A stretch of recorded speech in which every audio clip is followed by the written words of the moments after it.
जून नंतर शिंदे गटामध्ये इन्कमिंग सुरू होणार असल्याचा दावा संजय शिरसाट यांनी केला आहे।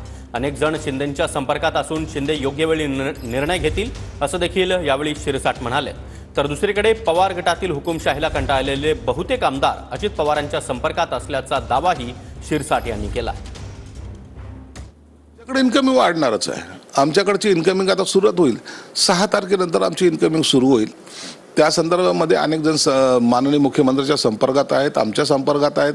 आमचं त्यांचं डेली बोलणंही होतंय, परंतु योग्य वेळेला योग्य निर्णय घेण्याची जी शिंदे साहेबाची जी काही स्ट्रॅटेजी ती त्याच वेळेला ते निर्णय घेतील। अजितदादाकडे सुद्धा अनेक लोक आता शरद पवारच्या गटाला कंटाळलेले आहेत। त्याच्यामध्ये चाललेली हुकुमशाही, त्यामध्ये चाललेला मीपणा, त्यामध्ये चाललेला अहमभाव, आता त्याला लोक कंटाळलेले, त्यांच्यातले आमदारही कंटाळलेले आहेत आणि बहुतेक आमदार ते सुद्धा अजितदादाच्या संपर्कात आहेत। ते